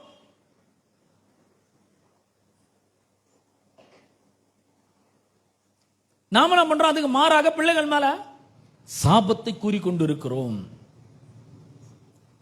அப்ப அவர் சொல்றாரு, ஈசாக்க பார்த்து சொல்றாரு, யோசுவாவை பார்த்து சொல்றாரு, யாக்கோபை பார்த்து சொல்றாரு, நான் உன் கூட இருப்பேன், வழியை வாய்க்க பண்ணுவேன், வாசல்களை திறப்பேன், சமாதானத்தை தருவேன், யாரும் உன்னை ஜெயிக்க முடியாது, வெற்றி மேல வெற்றி உனக்கு உண்டாகும், காரியங்கள்லாம் வாய்க்கும் உனக்கு, நீ எதை தொட்டாலும் அதெல்லாம் நல்லா விளங்கும் அப்படின்றாரு. ஈசாக்கோட இருக்கிறாரா, யாக்கோபோட இருந்தாரா, அடுத்து யோசேப்போட இருக்கிறார் பாருங்க. ஆதியாகமம் 39ஆம் அதிகாரம், ஆதியாகமம் 39ஆம் அதிகாரம் 2ஆம் வசனத்தை வாசிக்கிறேன். 2ஆம் வசனம், கர்த்தர் யோசேப்போட இருந்தார். பாருங்க, இதான் கிருபை. கர்த்தர் நம்மோடு கூட இருக்கிறது என்னது, கிருபை. இப்ப கர்த்தர் யோசேப்போட இருந்து என்ன பண்றாரு பாருங்க.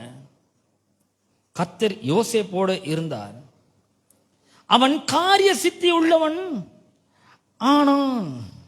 காரிய சித்தி உள்ளவன் அப்படின்னு சொன்னா ஆங்கில வேதாமத்தில் சொல்லு, he prospered whatever he does. அவன் எதை செஞ்சானோ அதெல்லாம் என்ன பண்றாரு, கர்த்தர் வாய்க்க பண்ணுகிறார். 2ஆம் வசனத்தை திருப்பி வாங்க. கர்த்தர் யோசேப்போட இருந்தார், இதாங்க கிருபை. கர்த்தர் நம்மோட கூட இருக்கிறது தான் கிருபை. அந்த கிருபை நீங்க பெற்றிருக்கீங்க அப்படின்னு அர்த்தம். கர்த்தர் உங்களோட கூட இருக்கிறார். கர்த்தர் நீங்க செய்யற எல்லாத்தையும் வாய்க்க பண்றார். ஒருவேளை நீங்க படிச்சுட்டு இருந்தீங்களா, அந்த படிப்பை அவர் வாய்க்க பண்ணுகிறார். வேலை செஞ்சுட்டு இருந்தீங்கன்னா அந்த வேலையை அவர் வாய்க்க செய்கிறார். ஒருவேளை குடும்பத்தை நடத்திட்டு இருந்தீங்களா, அந்த குடும்ப காரியங்களை அவர் என்ன பண்றாரு, வாய்க்க செய்யறாரு. பிசினஸ் பண்றீங்களா, அந்த பிசினஸ் கர்த்தர் என்ன பண்றாரு, வாய்க்க பண்ணுகிறார். எல்லாத்தையும் அவர் வாய்க்க பண்றாரு, செழிக்க வைக்கிறாரு, எல்லாம் நல்லா போறபடி அவர் செய்கிறார். அவன் எகிப்தியன் ஆகிய தன் எஜமானுடைய வீட்டில் இருந்தான். 3ஆம் வசனம், கர்த்தர் அவனோட இருக்கிறார் என்றும், நல்ல கவனிங்க, கர்த்தர் அவனோட கூட இருக்கிறார் என்றும், அவன் செய்கிற எல்லா காரியங்களையும் யாவையும் கர்த்தர் வாய்க்க பண்ணுகிறார் என்றும் அவன் எஜமான் கண்டு. பாருங்க, கிருபை நம்ம கூட இருக்கிறாருன்னா இருக்குதுன்னா ஆண்டவர் நம்மோடு கூட இருக்கிறார், கர்த்தர் நம்மோடு கூட இருக்கிறார். நம்மளே போய் சொல்லிக்கிட்டு கர்த்தர் என் கூட இருக்கிறார், கர்த்தர் என் கூட இருக்கிறார், நமக்கு நாமளே சொல்லிக்கலாம். ஆனா நம்மளை பார்க்கிற ஒவ்வொருத்தரும் மெய்யா கர்த்தர் உங்களோட கூட இருக்கிறாருன்னு சொல்லணும். இங்க யோசேப்போட கர்த்தர் இருந்தார், ஆனா யோசேப்பு சொல்ல, யோசேப்போட எஜமான் காண்கிறான். என்னன்னு பாக்குறான், கர்த்தர் அவரோட கூட இருக்கிறார், யோசேப்போட இருக்கிறார் என்றும் அவன் செய்கிற யாவையும் அவர் வாய்க்க செய்கிறாரு. எதை செஞ்சாலும் அவன் நல்லா வருது, அவனுக்கு பிசினஸ் பண்ணா நல்லா வருது, படிப்பு நல்லா வருது, வேலை நல்லா வருது, கஷ்டமான ஒரு வேலை கொடுத்தா சுலபமா அதை செஞ்சு முடிக்கிறான், ஈஸியா வருது, எல்லாமே குழப்பம் இல்லாம இருக்குது, தலை பிச்சுக்காம இருக்கிறான், பதட்டம் அடையாம இருக்கிறான், எந்த வேலையை கொடுத்தாலும் சும்மா வெற்றிகரமா செஞ்சு முடிக்கிறான். அப்படின்னு என்ன அர்த்தம், கடவுள் அவனோட கூட இருக்கிறாரு, செய்யற எல்லாத்தையும் என்ன பண்றாரு, வாய்க்க செய்யறாரு என்றும் அவன் எஜமான் கண்டு யோசேப்பின் இடத்தில் தயவு வைத்து. பாத்தீங்களா, நான் ஏற்கனவே சொன்ன கிருபை நம்ம கூட இருக்கும்பொழுது மக்கள் மத்தியிலே நமக்கு ஒரு செல்வாக்கை ஏற்படுத்துகிறது. இந்த தயவுனாலும் கிருபன் தான் அர்த்தம். யோசேப்பின் இடத்தில் இந்த எஜமான் தயவு வைத்து அவனை தனக்கு ஊழிய காரணம், தன் வீட்டுக்கு விசாரணை காரணமாக்கி தனக்கு உண்டான யாவற்றையும் அவன் கையில் ஒப்பு கொடுத்தான். கிருபை நம்மளோட கூட இருக்கும்பொழுது, கர்த்தர் நம்மோட கூட இருக்கும்பொழுது நம்ம செய்யறதெல்லாம் நல்லா போகும், பிசினஸ் பண்ணா நல்லா வரும், வேலை நல்லா வரும், எதை செஞ்சாலும் நல்லா வரும். அது மட்டும் கிடையாது, ஒரு பெரிய உயர்வு கூட வரும். யோசேப்பு யாரு? கொஞ்சம் நல்லா யோசிச்சு பாருங்க. 1ஆம் வசனத்தை வாசிக்க போறேன் இப்போ. யோசேப்பு யாருன்னு சொன்னா, அவன் எங்கேயோ ஒரு இடத்துல ஆடு மேய்ச்சிட்டு இருந்தான். தன்னோட வீட்டில் அவங்க அப்பாவுக்கு ஒரு செல்ல புள்ளியா இருந்தான். அவங்க அப்பா சொல்றாரு, கொஞ்சம் பொருள் எல்லாம் கொடுத்து போய் பிரதர்ஸை போய் பார்த்துட்டு வா, எப்படி இருக்காங்க விசாரிச்சுட்டு வான்னு. இவனா பிரதர்ஸ் எல்லாம் இவன் மேலே பொறாமப்பட்டு அவனை தூக்கி குழியில் போட்டு கடைசியில் என்ன பண்ணிட்டாங்க, அவன் ட்ரெஸ் எல்லாம் கட்டி ஒரு மிருகத்தை கொண்டு அந்த ரத்தத்தில் அந்த ட்ரெஸ்ஸை துவைச்சு அவங்க அப்பாட்ட கொண்டு போய் காமிச்சு, உன் பையன் இறந்துட்டான் பாருங்க, ஏதோ ஒரு துஷ்ட மிருகம் அவனை கொண்டு போட்டுச்சு போல இருக்கு, இந்த ட்ரெஸ்ஸை கண்டுபிடிச்சோம், அவன் ஆள் காலி அப்படின்றான். ஆனா இங்க என்ன நடக்குதுன்னா, யோசேப்பு உண்மையாவே இஸ்மவேலர் இடத்துல விட்டு போட்டுறான். எப்படி விட்டு போடலாம்? அடிமையை விட்டு போடுறான். யோசேப்பு இந்த எகிப்து தேசத்துல என்ன பண்றான்? அடிமையாய் விற்கப்படுகிறான். அடிமட்டத்தில் இருக்கிறான். நல்லா கவனிங்க, நம்முடைய வாழ்க்கை கூட அப்படிதான். பலருடைய வாழ்க்கை அடிமட்டத்தில் இருக்குது. இன்னைக்கு நான் சொல்றேன், இன்னைக்கு ஒரு அடிமட்டத்தில் இருக்கலாம். யோசேப்பு வந்து ஐயோ ரொம்ப அடிமட்டத்தில் இருக்காங்க, அடிமையை விற்கப்பட்டேன், கடவுள் என் வாழ்க்கையில பெரிய பெரிய தரிசனங்கள்லாம் கொடுத்தாரு, இதெல்லாம் எப்படி நிறைவேற போதா தெரியல, என்ன நடக்குமோ வாழ்க்கை எப்படி போகுமோ அப்படிலாம் ஒன்றும் புலம்பல. அவன் பாட்டு அவன் வேலையை செஞ்சுட்டே இருந்தான். எதை கடவுள் கூட இருந்தாரு, கடவுளுடைய கிருபை அவனோட கூட இருந்தது. அவன் செஞ்சது எல்லாத்தையும் வாய்க்க செஞ்சாரு. எஜமான்லாம் பார்க்குறாரு, இவன் எதை செஞ்சாலும் நல்லா வருதுங்க, உண்மையாவே கடவுள் அவனோட கூட இருக்கிறான்னு சொல்லிட்டு எல்லாத்தையும் அவன் கையில ஒப்படைச்சிட்டான். அப்ப கிருபை என்ன பண்ணுகிறது? ஒரு மனிதனை, அடிமட்டத்தில் இருக்கிற ஒரு மனிதனை உயர்த்த ஆரம்பிக்கிறது. நான் கூட பல வருஷத்துக்கு முன்னாடி அடிமட்டத்தில் இருந்தேன் நான். ஆனா கிருபை ஓரளவுக்கு என்ன உயர்த்தி வச்சிருக்குது. இன்னைக்கு நான் அடிமட்டத்தில் இல்லை. அப்போ அடிமட்டத்தில் இருக்கிற உங்களுக்கு பார்த்து சொல்றேன், ஒவ்வொருத்தரையும் பார்த்து சொல்றேன். ஒருவேளை நீங்க அடிமட்டத்தில் இருந்தால், ஒருவேளை நீங்க யூடியூப்ல கூட பார்த்து கொண்டிருக்கலாம் இந்த செய்தியை. ஒருவேளை அடிமட்டத்தில் இருந்தீங்கன்னா கடவுள் நம்புங்க, அவரை விசுவாசிங்க, அவருடைய கிருபை உங்களோட கூட இருக்குதுன்னு நம்புங்க. கர்த்தர் யோசேப்போட இருந்த மாதிரி உங்களோட கூட இருக்கிறாரு. உங்களோட இருந்து என்ன பண்றாரு? நீ செய்யறது எல்லாத்தையும் வாய்க்க செய்யறாரு. ஒரு வேலையை செஞ்சா அதெல்லாம் வாய்க்க செஞ்சு ஒரு மேல் இடத்துக்கு போறதுக்கு அவர் உதவி செய்யறாரு.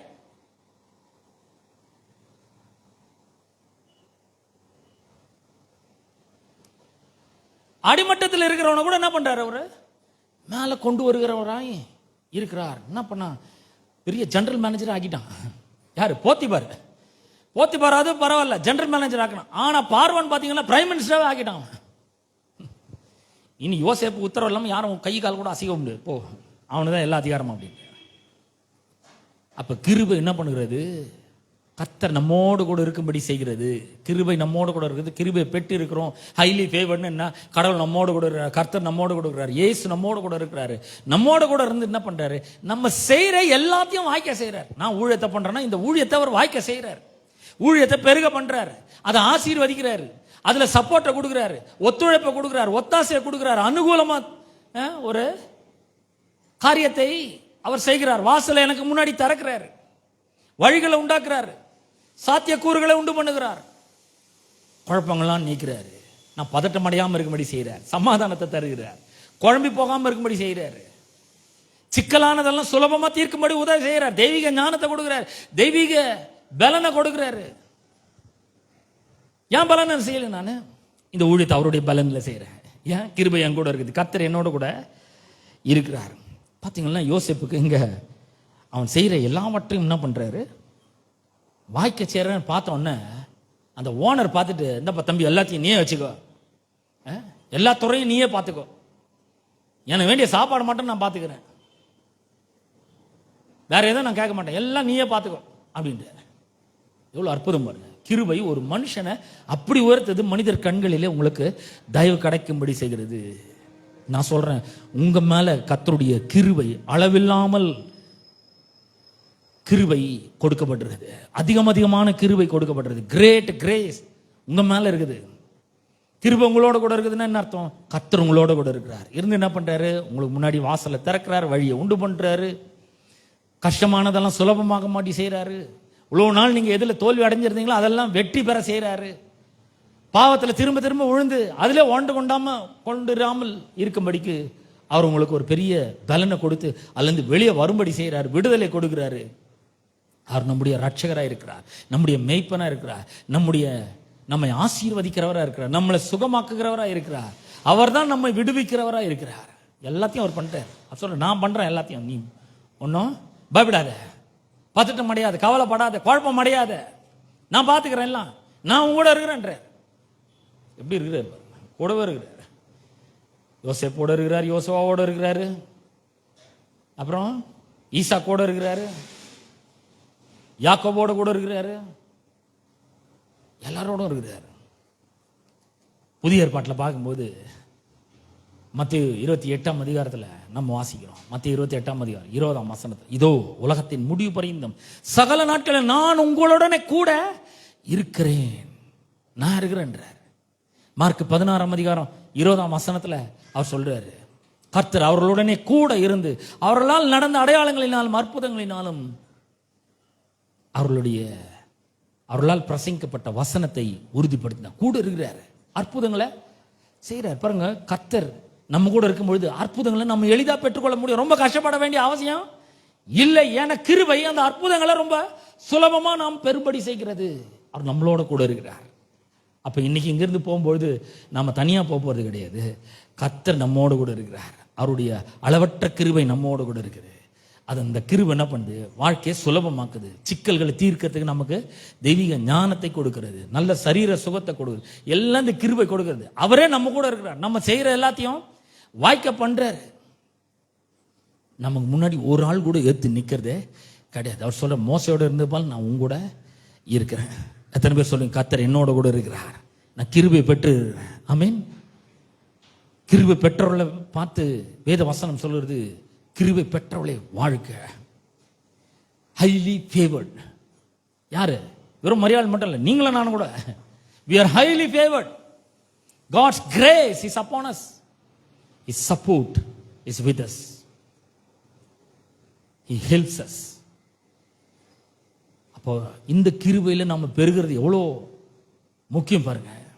அடுத்த வாரத்தில் நம்ம என்ன பார்க்க போறோம்? எப்படி இந்த கிருபையில வளர்றது, இந்த கிருபையில எப்படி, இந்த கிருபை எப்படி நம்ம மேல கொஞ்சம் கொஞ்சமா பெருக வைக்கிறது எப்படி அப்படின்றது நம்ம அடுத்த வாரம் பார்க்க போறோம். இப்போ இந்த வாரம் நம்ம என்ன கற்றுக்கொண்டோம்? கிருபை நம்மோடு கூட இருக்குதுன்னு சொன்னா கர்த்தர் நம்மோடு கூட இருக்கிறாருன்னு அர்த்தம். இயேசு நம்மளோட கூட இருக்கிறார். இருந்து என்ன பண்றாரு?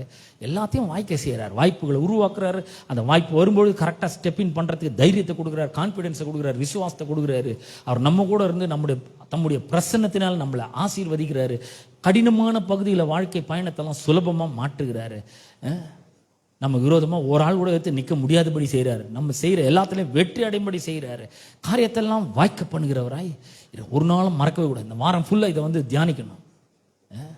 மறுபடியும் இதை கேட்கணும். கடவுள் என்னோட கூட இருக்கிறார், கர்த்தர் என் கூட இருக்கிறார், நான் செய்யற எல்லாத்தையும் வாய்க்க பண்ணுவார். நான் ஒரு சின்ன விஷயத்தை செஞ்சா கூட அதுல கர்த்தருடைய கிருபை எனக்கு இருக்குது. அவர் உதவி செய்யறாரு, எனக்கு சப்போர்ட்டா இருக்கிறாரு, அவருடைய வல்லமை காண்பிக்கிறாரு, அவருடைய தெய்வீக ஞானத்தை கொடுக்கிறாரு, தெய்வீக ஒரு ஸ்ட்ரென்த்தை கொடுக்கிறாரு, அவர் அபிஷேகத்தை தந்திருக்கிறாரு. இந்த கிருபை என்னை உயர்த்துகிறது. இந்த கிருபை என் கூட இருக்குது. கர்த்தர் என்னோட கூட இருக்கிறார், வாய்க்க பண்றாரு, வழிகள் எல்லாம் என்ன ப்ராஸ்பர் பண்றாரு. ஒருவேளை இன்னைக்கு வாழ்க்கை கடினமான வாழ்க்கையா இருக்கலாம், ஆனா அந்த அடிமட்டத்திலிருந்து கூட அவர் என்னை தூக்கி நிறுத்த வல்லமை உள்ளவராய் இருக்கிறார். ஒருவேளை இன்னைக்கு நான் அடிமட்டத்தில் இருக்கலாம், ஆனா இப்படியே நான் இருக்க போறது கிடையாது. இந்த அடிமட்டத்திலிருந்து கர்த்தருடைய கிருபை என்னை தூக்கி சிங்காசனத்தில் உட்கார வைக்கிறதுக்கு வல்லமை உள்ளதா இருக்கிறார். ஆமென். எத்தனை பேர் விசுவாசிக்கிறீங்க? நான் விசுவாசிக்க ரொம்ப ஆழமா. கடவுளுடைய கிருபை உங்களோட கூட இருக்குது அப்படின்னு என்ன? இயேசு உங்களோட கூட இருக்கிறார். அவர் உங்களை விட்டு விலகிறதே இல்லை, உங்களை கைவிடுறதே இல்லை. செய்கிற எல்லாத்தையும் அவர் வாய்க்க செய்கிறார். நம்ம யாரும் எழுந்து நிற்போம். கர்த்தர் உங்களை ஆசீர்வதிப்பாராக. எழுந்து நிற்போம், ஜெபிப்போம். எல்லாரும் எழுந்து நிற்போம். கேட்ட சத்தியத்துக்காக நம் கர்த்தருக்கு நன்றி செலுத்தும். அன்பின் பிதாவே, உம்முடைய குமாரனாகிய இயேசு கிறிஸ்துவின் நாமத்திலே உம்மண்டை நாங்கள் வருகிறோம். இந்த அற்புதமான ஓய்வு நாள் காலை வேளைக்காக உமக்கு நன்றி செலுத்துகிறோம். ஆண்டவரே, நாங்கள் கேட்ட சத்தியத்திற்காக உமக்கு நன்றி செலுத்துகிறோம். ஆண்டவரே, உம்மை ஸ்தோத்தரிக்கிறோம். ஆண்டவரே, இந்த அற்புதமான சத்தியத்திற்காக நன்றி. நாங்கள் கிருபையின் மேல் கிருபை பெற்று இருக்கிறோம். ஆண்டவரே, அந்த கிருபையிலே நாங்கள் வளர எங்களுக்கு உதவி செய்யும்படியா நாங்கள் ஜெபிக்கிறோம். ஒவ்வொரு நாளும் அந்த கிருபை பெருகட்டும். அதிகமான கிருபை நீர் எங்களுக்கு அளிக்கிறதற்காக உமக்கு நன்றி செலுத்துகிறோம். கர்த்தாவே, உம்மை ஸ்தோத்திரிக்கிறோம். இயேசுவின் நாமத்தினாலே வந்திருக்கிற ஜனங்களை நீர் ஆசீர்வதிக்கும்படியா நாங்கள் ஜெபிக்கிறோம். உம்முடைய நாமம் அவர்கள் மத்தியிலே விளங்கட்டும் என்று ஜெபிக்கிறேன். ஆண்டவர், உம்முடைய வல்லமை அவர்கள் மூலமாக வெளிப்படட்டும் என்று ஜெபிக்கிறேன். உம்முடைய பிரசன்னம் அவர்கள் முன்பாக செல்லட்டும் என்று ஜெபிக்கிறேன். வழிகளை காண்பிக்கட்டும் என்று ஜெபிக்கிறேன். வாழ்க்கையில நல்ல காரியங்களை தெரிந்தெடுக்க உதவி செய்யும்படியா நாங்கள் ஜெபிக்கிறோம். ஆண்டவரே, அப்பா, உம்முடைய உதவி கிடைக்கட்டும், சப்போர்ட் கிடைக்கட்டும், உம்முடைய வல்லமை கிடைக்கட்டும்.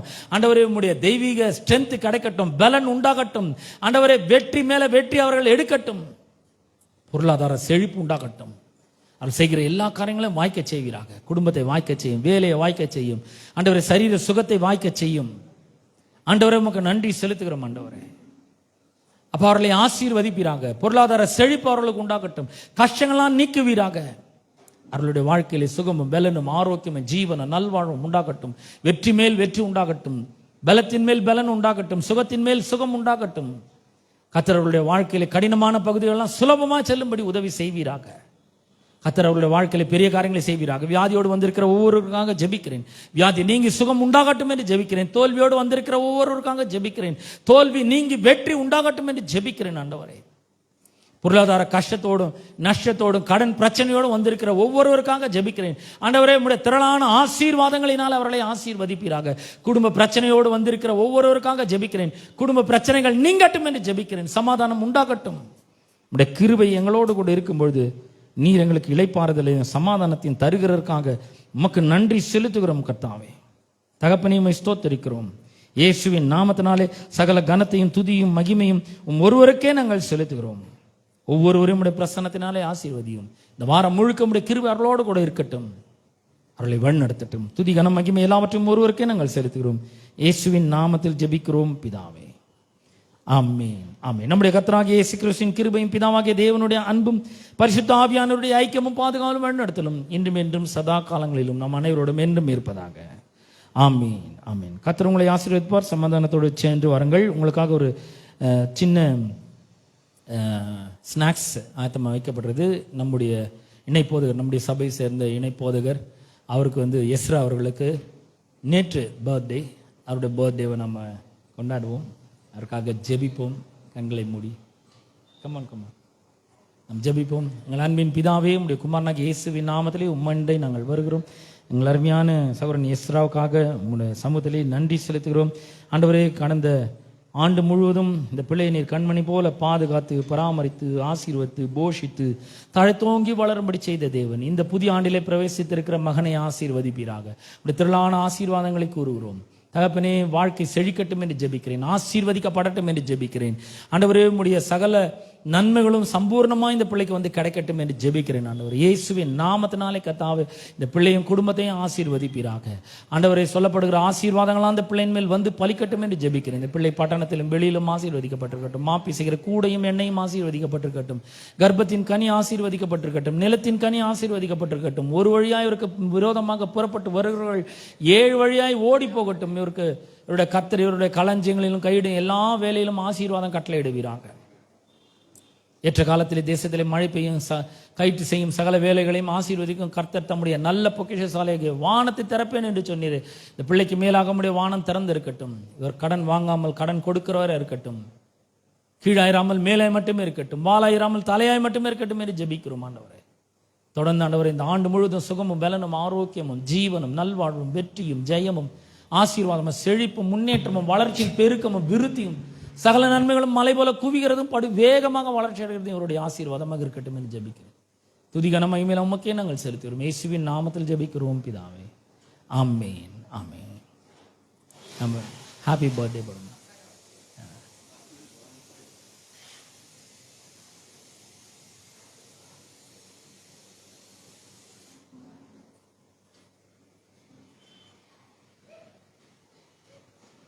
See.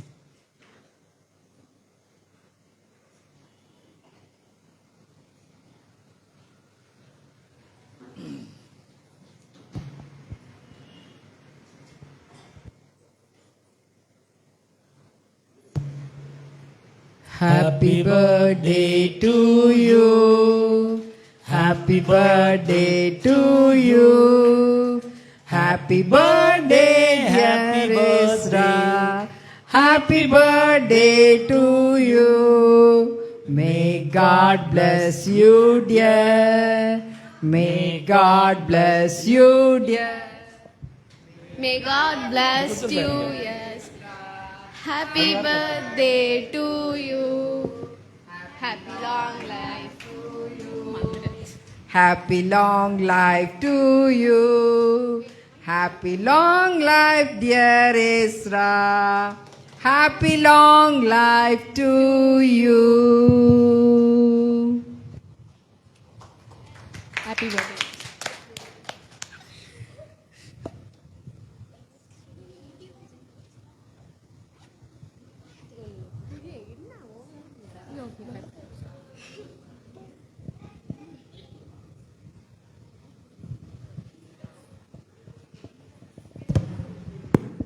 ஒரு பாடலை பாடி நாம் கலந்து செல்வோம். உம்மை நம்பும் நான் பாக்கியவான், உம்மையே நம்பியிருப்பேன். அன்பை நம்பும் நான் பாக்கியவான், அன்பையே நம்பியிருப்பேன். உம்மை நம்பும் நான் பாக்கியவான், உம்மையே நம்பியிருப்பேன். அன்பை நம்பும் நான் பாக்கியவான், அன்பையே நம்பியிருப்பேன். உம்மை நம்புவேன், உம்மை நம்புவேன், உம்மையே நம்பியிருப்பேன். உம்மை நம்புவேன், நான் உம்மை நம்புவேன், உம்மையே நம்பியிருப்பேன். உம்மை நம்பும் நான் பாக்கியவான், உம்மையே நம்பியிருப்பேன். அன்பை நம்பும் நான் பாக்கியவான், அன்பையே நம்பியிருப்பேன். God bless you all.